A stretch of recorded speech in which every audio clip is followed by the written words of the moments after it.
Hey everybody, we are doing Touching Spirit Bearer by Ben Michelson, chapter 25, page 206. Cole took a deep breath. I think Peter should come here to the island. That's not possible, Edwin said firmly, and you know that. No, I don't know that. His parents would never allow him here alone with you. Then you come and stay too, Cole countered. Peter needs to soak in the pond and carry the ancestor rock. He needs to learn how to be invisible and to dance and to carve his totem. He needs to see the spirit bear. Edwin shook his head. I have fishing season starting, and besides, I'm not sure being around you is what Peter needs. I know he's afraid of me and what I did, Cole said. He thinks I'm a monster that's coming back to get him. Maybe if he meets me again, face to face, he'll see I've changed. And maybe he'll see that he can heal too. Edwin rubbed at his stubbled chin.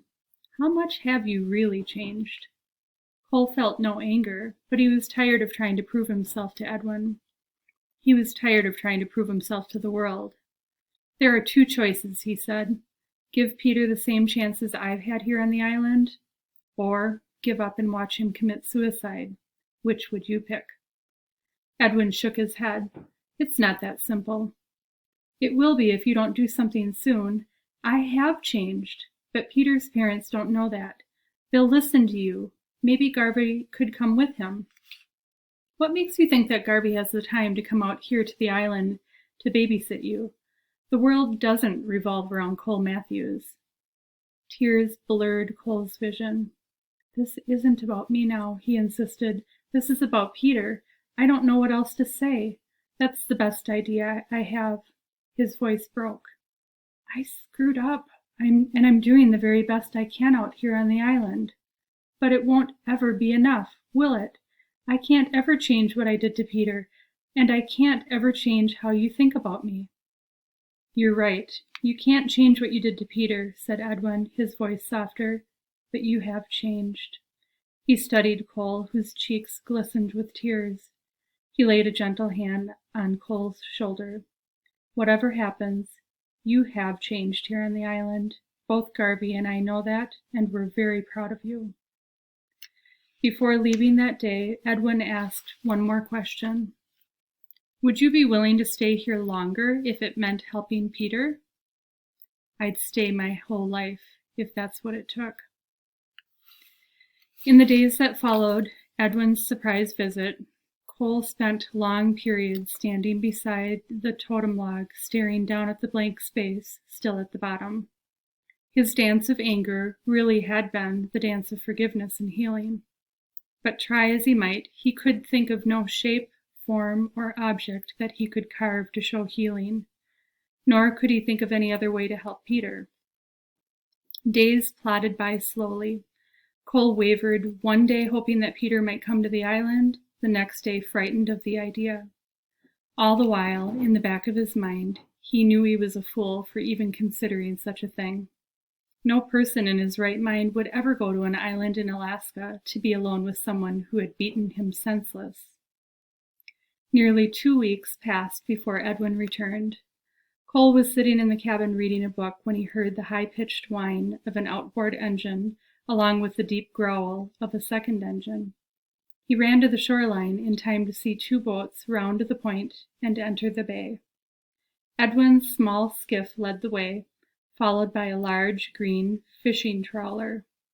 Both boats plowed along, their wakes spreading out behind them like huge fans on the glassy water.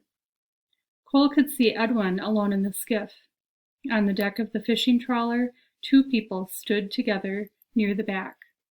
Someone else sat alone near the bow. Cole squinted. The person sitting alone on the bow looked smaller than the rest. Cole's heart raced as the boat drew nearer. It was Peter Driscoll. With the boats still hundreds of yards out from the shore, Cole recognized Garvey's stocky bulldog figure at the helm inside the cabin, and he recognized Peter's parents. What were they doing on the boat? Garvey guided the fishing trawler to a stop, a stone's throw out from shore, and dropped anchor. Edwin steered the aluminum skiff alongside. In minutes, everybody had crawled into the small boat to come ashore. Everyone but Edwin wore heavy jackets and tall rubber boots. Waiting alone on the shoreline, Cole gave a hesitant wave. Only Garvey waved back. Peter sat near the back, his head down. He glanced up once fearfully, then returned to gazing down between his knees. His parents simply stared. Cole caught the bow as the boat landed. He steadied the skiff so everyone could crawl ashore. Garvey and Edwin both said hello as they climbed onto the rocks. Garvey even gave Cole a friendly slap on the back. Peter's parents nodded stiffly. Peter remained in the boat, glaring fearfully at Cole. "Hi, Peter. I'm glad you came," Cole said. Still Peter refused to come ashore. Garvey walked over and took the bow. "Give him some space," he whispered. Cole retreated up the rocks, and finally Peter crawled stiffly ashore. Edwin helped Garvey pull the boat up on the rocks and tie the rope off to a large rock. Cole glanced nervously at the group. After being alone on the island for so long, he was uncomfortable around this many people, especially Peter. Edwin motioned everyone up to the fire pit. Peter took awkward steps, as if struggling forward into a gusty wind. The rest walked in silence, except for Garvey. "How have you been, champ?" he asked. "Good, I guess," Cole answered. "Been soaking in the pond every morning?" Cole nodded. "It's been too cold most of the winter. The last few weeks I've been soaking as long as I can stand it." Edwin stopped beside the fire pit and invited everyone to pull up a rock or a piece of driftwood for a seat. He worked at starting a fire. Peter pulled his chunk of wood away from everyone else and sat alone, gazing along the shoreline and out across the bay. After the fire was blazing, Edwin sat down too. "You're all a long way from Minneapolis," he said. "We're not going to pretend this is anything it isn't." Edwin turned to Cole. "I have fishing season coming, so Garvey will be staying here with you and Peter." Cole turned to Garvey. "How did you get time off?" "I had a bunch of vacation time built up, and I took a leave of absence. Coming here was something I needed as badly as you and Peter." Cole looked at Peter's parents. "Are you guys staying too?" Mr. Driscoll spoke forcefully, looking directly at Cole. "Bringing Peter here might be a huge mistake, but we had no other choice. This has been harder for us than you can ever imagine. We'll be staying until we're positive that he's safe. Nothing is going to hurt him again." Cole swallowed a lump that came to his throat. "I'll never hurt anyone again," he said. "That's a promise." Edwin leveled his gaze at Cole. "A lot has happened in the last 2 weeks. Garvey and I have lived on the phone. The circle agreed to gather again for many long hours of discussion. Mr. and Mrs. Driscoll, as well as Peter, have been forced to make one of the most difficult decisions of their life." Edwin raised a finger at Cole.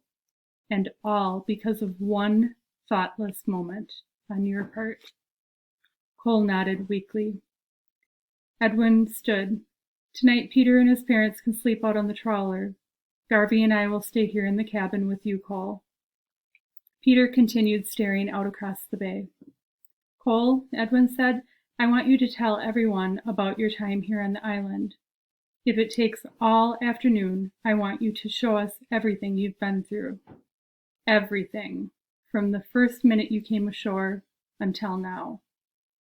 Peter's parents eyed Cole curiously, but Peter remained silent and apart, digging his toe into the mossy grass. Cole pointed to the shoreline. "It all started when Edwin and Garvey first brought me here a year and a half ago. Edwin had already built a cabin for me." With an embarrassed smile, he added, "The cabin was a lot better than this one I built. But I burned it down. I was so mad. I couldn't think straight. I hated Edwin and Garvey and you guys. I hated the circle and this island and everything on it." Cole pressed his hands against his knees so that nobody would see his fingers shaking. He took a deep breath and told how after burning the cabin down, he had tried to escape by swimming. He pointed. That's where the first cabin was, and that's where I dragged myself to after trying to swim away from the island. The tide pushed me back to shore. I slept there in the hot ashes. Cole told about seeing the spirit bear. Edwin had told me about them, he said, but he said they lived much farther south of here off the British Columbia coastline. When I saw one down on the shore staring at me, I tried to kill it. Why did you want to kill the bear? Asked Mrs. Driscoll. What had it done to you? Cole paused, licking his dry lips.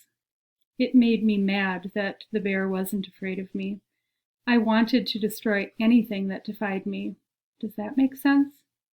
When nobody answered, Cole motioned for everyone to follow him.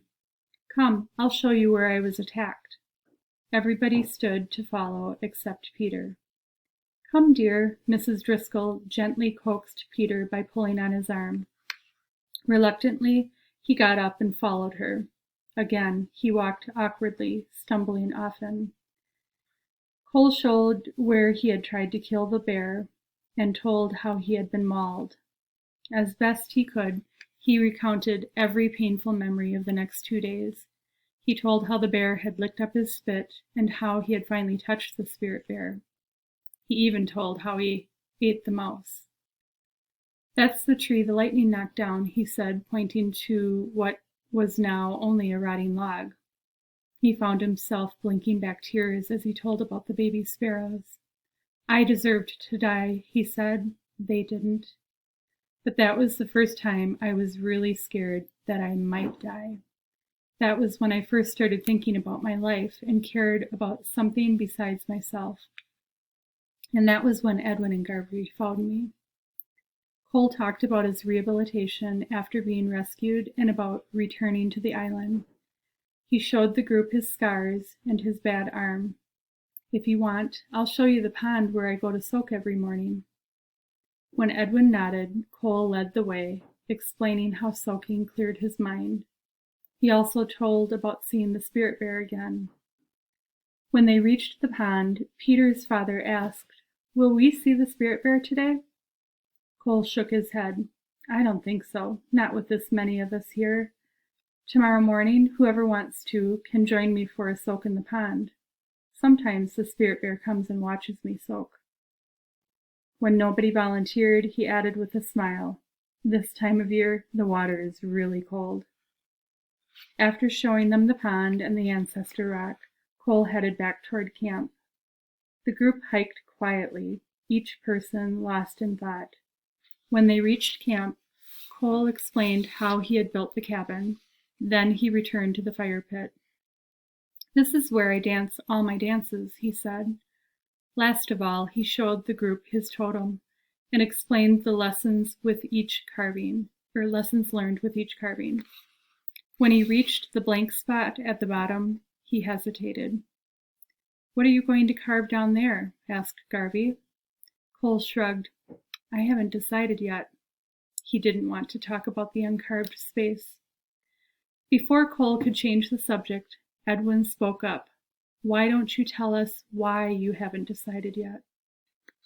Cole struggled to keep his voice steady as he told of the long night around the fire and his dance of anger.